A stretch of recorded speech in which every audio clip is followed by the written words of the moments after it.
आरुषि तलवार murder case. दिसंबर 2010 में CBI की एक मीटिंग हुई। इस मीटिंग के होने का रीजन था 2 साल से अनसॉल्व पड़ा 13 साल के आरुषि तलवार और 56 साल के हेमराज का मर्डर केस। एक ऐसा केस जिसने पूरे इंडिया में एक डर का माहौल बना दिया था। कुछ महीनों तक सारे न्यूज चैनल्स पर बस इसी केस की बात होती थी।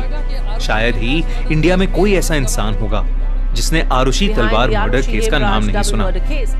एजी कौल, जो इस केस के लेटेस्ट इन्वेस्टिगेटिंग टीम को लीड कर रहे थे, उन्होंने मीटिंग में मौजूद बाकी ऑफिसर्स के साथ अपनी इन्वेस्टिगेशन के रिजल्ट शेयर किए। उनकी इन्वेस्टिगेशन के हिसाब से मर्डरर और कोई नहीं बल्कि आरुषि के पिता राजेश तलवार ही थे। उनके हिसाब से 15 मई 2008 की रात को राजेश ने अपनी बेटी और घर के नौकर हेमराज को आरुषि के कमरे में एक ऑब्जेक्शनेबल पोजीशन में देख लिया, जिसके बाद राजेश गुस्से से पागल हो गए। उन्होंने लिविंग रूम में पड़े हुए अपने गोल्फ सेट से एक गोल्फ क्लब निकाला और आरुषि के कमरे में घुसकर हेमराज के सर पर उस गोल्फ क्लब से जोर जोर से मारने लगे। इसी मुठभेड़ में वो गोल्फ क्लब गलती से आरुषि के सर पर भी लग गया। इतने में ही उनकी बीवी नुपुर, जो साइड वाले रूम में सो रही थी, वो उठकर आरुषि के रूम में आ गई और उन्होंने देखा कि हेमराज की लाश बिस्तर के एक साइड पड़ी हुई थी और एक सर्जिकल ब्लेड से राजेश आरुषि का गला काट रहे थे। नुपुर ये देखकर शॉक में आ गई, लेकिन जब राजेश ने उन्हें पूरी बात बताई तो नुपुर भी राजेश का साथ देने लगी। दोनों उसके बाद क्राइम सीन कवर करने में लग गए। सारे फिंगरप्रिंट्स को मिटाकर उस सर्जिकल ब्लेड को डिस्पोज कर दिया गया। इन्वेस्टिगेटिंग ऑफिसर के मुताबिक राजेश ने उसके बाद बैठकर विस्की भी पी। फिर अगली सुबह नुपुर ने अंदर से सबसे बाहर वाला दरवाजा बंद किया और अपनी मेड भारती के सामने हेमराज के आरुषि को मार के भाग जाने का नाटक किया।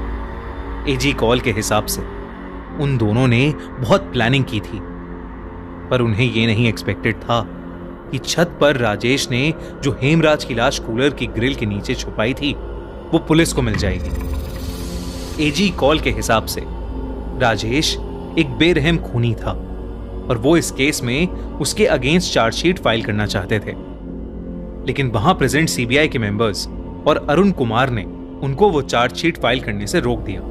सीबीआई मेंबर्स की उनको रोकने की वजह थी लैक ऑफ एविडेंस, क्योंकि राजेश और नुपुर तलवार के लाई डिटेक्टर और नार्को टेस्ट में ऐसा कुछ नहीं मिला था जो उन्हें सस्पेक्ट बना सके। ना ही उस गोल्फ क्लब पर ब्लड के ट्रेसेस थे और ना ही उन दोनों के किसी भी सस्पिशियस चीज पर फिंगरप्रिंट्स थे। पर अरुण कुमार की एजी कॉल को रोकने की वजह कुछ और थी। उनके हिसाब से खूनी कोई और था। अरुण कुमार वो ऑफिसर थे जो एजी कॉल से पहले इस केस को इन्वेस्टिगेट कर रहे थे। अरुण कुमार को एक केस 31 मई 2008 को पुलिस के ओरिजिनल इन्वेस्टिगेशन के बाद हैंडओवर किया गया था, ताकि सीबीआई पुलिस की थ्योरीज को कंफर्म कर सके। जब अरुण कुमार को एक केस मिला था तब पुलिस ने राजेश तलवार को ऑलरेडी अरेस्ट कर लिया था, क्योंकि उनके हिसाब से मर्डरर वही थे। पुलिस की थ्योरी भी एजी कॉल से मिलती जुलती थी, बस उसमें डिफरेंस ये था कि पुलिस के हिसाब से राजेश तलवार ने उन दोनों को उस रात एक ऑब्जेक्शनेबल पोजीशन में देखने के बाद हेमराज को वहीं गोल्फ क्लब से मारना शुरू नहीं करा था, बल्कि वो हेमराज को छत पर यह कहकर ले गए थे कि वो उससे कुछ बात करना चाहते हैं। छत पर ले जाकर उन्होंने हेमराज को एक हैवी ऑब्जेक्ट से मारकर बेहोश कर दिया, जिसके बाद उन्होंने एक शार्प ऑब्जेक्ट से उसका गला काट दिया। फिर उन्होंने नीचे आकर विस्की पी और शराब के नशे में गुस्से से पागल होकर अपनी बेटी आरुषि के कमरे में जाकर एक शार्प एज्ड वेपन से उसका भी गला काट दिया। और अगली सुबह एविडेंस टैंपर करने के लिए उन्होंने मर्डर के इमीडिएटली बाद पुलिस को बुलाने के बजाय अपने नेबर्स को जमा कर लिया, ताकि उनके घर में ढेर सारे फुटप्रिंट्स और फिंगरप्रिंट्स आ जाएं। अरुण कुमार ने पुलिस की थ्योरीज को रिकन्फर्म करने के लिए सबसे पहले नुपुर और राजेश पर लाई डिटेक्टर और नार्को टेस्ट किए, जिसमें उनके खूनी होने का कोई सबूत नहीं मिला। एक बड़ा सवाल था कि उनके घर के अंदर आकर कोई उनकी बेटी का गला काट गया और उन्हें पता ही नहीं चला। यह कैसे पॉसिबल था? राजेश और नुपुर ने इस पर यह कहा कि उनके कमरे में एसी खराब होने की वजह से बहुत शोर करता था, इसलिए उन्हें कमरे से बाहर कुछ सुनाई नहीं देता था। इसके बाद उनके रूम का साउंड टेस्ट किया गया, जिसमें यह निकला कि खराब एसी की वजह से उनके कमरे में कोई भी आवाज नहीं आती थी। फिर अरुण कुमार ने रीइन्वेस्टिगेट करते हुए हेमराज के कमरे की फोटोज देखी, जिसमें उन्हें गड्ढे पर डिप्रेशन वाले 3 पॉइंट्स दिखे। उनकी टीम ने फिर कृष्णा, राजकुमार और शंभू मंडल को हिरासत में लेकर उन पर साइकोलॉजिकल टेस्ट्स और नार्को टेस्ट करवाए, क्योंकि कृष्णा जो राजेश तलवार की क्लिनिक में काम करता था वही था जिसने पुलिस को हेमराज और आरुषि के रिश्ते और राजेश के एक्स्ट्रा मैरिटल अफेयर के बारे में बताया था। कृष्णा और राजकुमार के नार्को टेस्ट में कृष्णा ने जो भी कहा वो सुनकर अरुण कुमार के भी रोंगटे खड़े हो गए थे।